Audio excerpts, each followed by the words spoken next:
Salutations everybody, it is Matty here today, and earlier this week there was a really unique event happening in the RPG realm, something that very little sites are giving attention to, so I wanted to dedicate this video to the playable teaser for a Gothic remake. Now for those who aren't aware, Gothic first released in 2001 and was developed by Piranha Bytes. Now I had not played it to completion, but pretty much what's going on right now is if you own any Piranha Bytes games, so that's Elix, any of the Gothic games, any of the Risen games, you now have access to the Gothic playable teaser in your Steam library. Pretty much what THQ Nordic is doing right now is testing the waters and seeing if people would be interested in a remake of the original Gothic. So as someone who had never played Gothic before, I thought it'd be interesting to go ahead, dive into the remake, and then try out the original Gothic and compare and contrast them alongside my own personal critiques of what I experienced in the teaser. Now let's lay out the groundwork real quick for what the setting and universe is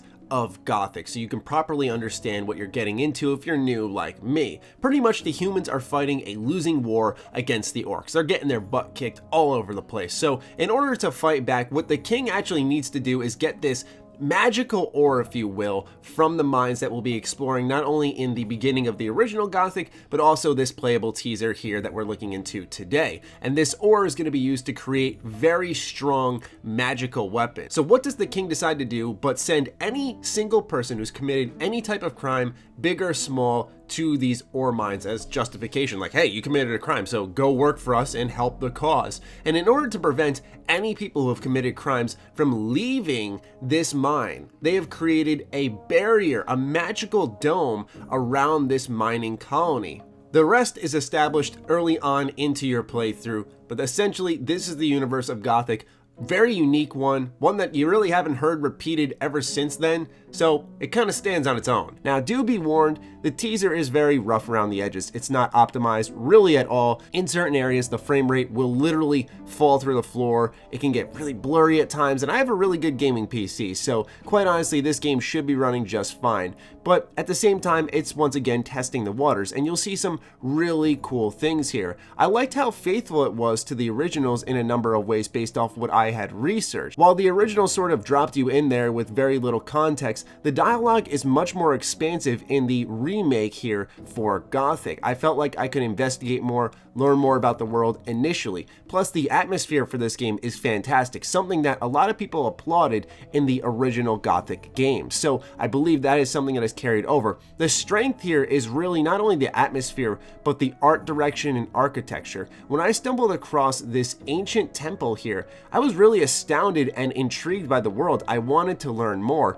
And in fact, what I'm going to show you here, mind you, is actually what I mean by frame rates dropping to the floor though. But when I was walking through here with Diego, someone who was helping me get to the old camp, I realized he actually started to explain some of the world to me in the middle of that walk. And when you hop back into the original, it showed how well a modern version of Gothic can work. I like how the game is structured in a number of ways. Number one is its immediate challenge. You see, the combat system will look quite familiar right off the bat. If you've played For Honor, you sort of know how Gothic Remake is going to play, which is quite different in a number of ways to how the original Gothic played, because once again, it released in 2001. However, in the Gothic playable teaser, what you have is essentially a top position, a left position, and a right position, and before the enemy attacks you, you'll see a red bar on each of those sides telling you which way to guard. Now on top of that, if you want to stun your foe, you can time a parry while guarding in that direction, and it's all about balancing stamina. Now things can get a little bit chaotic when you're fighting multiple enemies at once. You combine that with the frame rates and the camera dragging you around, it can be a little frustrating, but in one-on-one combat, it's absolutely exceptional, especially against another human. But also, as you get the hang of things, it does settle down a little bit, and once more, I have to emphasize that things would be going a lot smoother here and running a lot better if the game did not perform so poorly in the terms of frame rate. However, you do start off the game with a broken sword, and that journey in that first half hour to getting your first sword, which is really just either a rusty longsword or a burnt longsword, depending on which quest you complete and how you approach the world, is a really unique moment in the game because it shows sort of what I think for a modern example you can compare to with Kingdom Come Deliverance. A lot of the choice and consequence in Kingdom Come Deliverance came in how you approached the gameplay and how you tackled certain characters in the world. It was completing quests that overall shaped the world. It was less about making story choices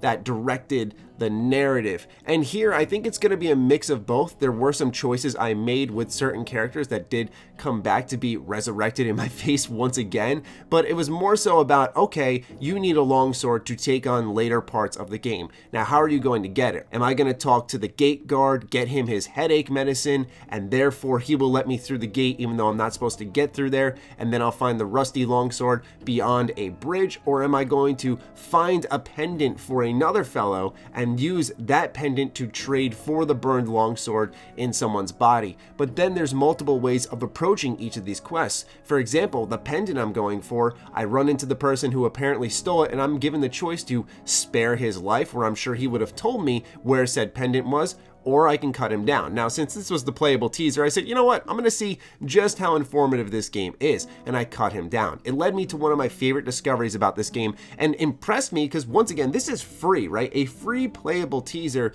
and it gives you a really good sample of the quality this game can offer you, because then I discovered a note, and I ended up going into my log and seeing the detail on the drawings. I loved how in this game, in order to find out more about the world, I had to actually read from the papers, and on these papers were legitimate drawings. You could see that even with some of the locations. I thought that this was great because it immersed me a little bit more and really honed in on exactly what I think a lot of people were talking about with the original Gothic, which was that this game can be very immersive. There's a great atmosphere here, and I think the modernization is helping this game in all of the right ways. On the complaint side of things, I gotta be honest with you all, the voice acting, I think the original from 2001 did it a lot better. Number one, granted it's a playable teaser, but guys, I'm just letting you know, there is like up and down audio quality here. Like you can tell this was recorded from everyone's separate houses or studios in different locations. It was not using the same recording software and same recording setup for everything. Maybe I'm just an audio geek in that way, but sometimes one mic's really hollow, sometimes one mic spikes, sometimes the tone is different. There is just something not polished about the audio here. And you can tell even in the cutscenes when someone lightly places their hand down on a table and it's like a sound, like you can hear the audio is clearly there, but they didn't really try to round it out. They just wanted to make sure something was there to represent the action on screen, because maybe for them in testing it was a little more awkward when it was pure silence and someone put their hand down. But like I said, there's some really weird audio kinks here, and the whole thing is rough around the edges, but the design of it is to give you a sample size. And quite honestly, in a day and age where demos are slowly coming back, which makes sense, we're really shifting to that digital realm, and I think demos should be a part of that because we want to try games out. And I love that for this company to figure out if they want to do a remake or not, they're putting it in the fans' hands. And after what I played, I really do give it a vote of support. There's a lot of strong qualities here. I was intrigued in the world. I thought the quality of life enhancements between the combat as well as things like the log were fantastic, but then there were stuff that was rough around the edges that I do hope gets ironed out, such as the frame rate, the audio, of course. I think some of the inventory management felt very old school, but it reminded me of the old days of having a PS2 or an original Xbox or a GameCube, where games weren't afraid to just toss you in. They didn't roll like an hour-long cutscene before the game actually started to make sure you're properly informed. This game literally drops you into a dark forest. You're confused, you're scared, you're sort of freaked out, you're trying to figure things out, you get into a battle, things go south. The character you're playing as learns about the world at the same pace as the player, and I think that's ultimately more engaging than anything. Now, I'm not saying that if you want to go ahead and spend a minimum of $10 to play this teaser that you shouldn't. I think the only people that's worth it for are likely those who have already played Gothic and want to see what THQ Nordic is up to. Personally, this also gets me excited for the future, because when you think of all the IP that THQ Nordic has gobbled up, I get excited at the idea of them doing something like this for Kingdoms of Amalur with a sequel. And I can't imagine how giddy fans of Gothic are, because what they have here is pretty solid. And I just imagine, man, what if like BioWare and EA just put out a remade Terrace and said, hey, we're thinking about doing KOTOR remade. What do you think? Try this out. I think this could set a really interesting precedent for the industry, and I would love to see more of this from other companies to let consumers sort of decide the future of franchises and let companies openly gauge how much interest is in that title, because ultimately then it becomes a part of gaming history, right? Like, I doubt this playable teaser will be around forever, so I find it very cool that I got my hands on something like this that may not ever become a full product. So far, when it comes to Steam, the reviews have been positively received, but I just don't think this game is getting enough widespread coverage. All in all, Gothic Remake really brought me back to a time of gaming that I missed quite a bit. I've been enjoying it when it comes to Divinity Original Sin 2. We're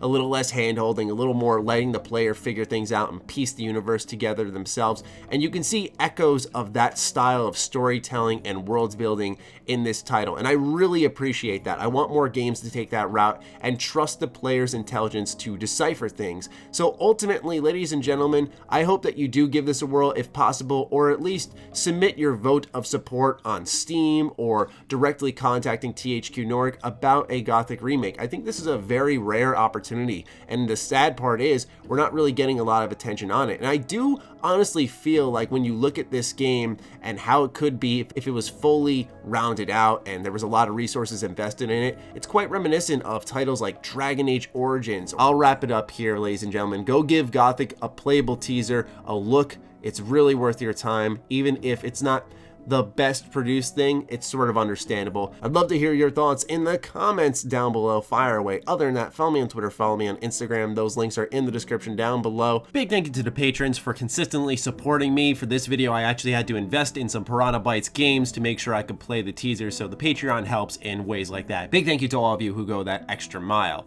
Also, if you gave me your time today and you've listened this deep, thank you so much. I appreciate you. Along with my Patreon, do consider supporting that, as it fuels all the content I create here. Stay sexy, stay active. I love you all. Peace.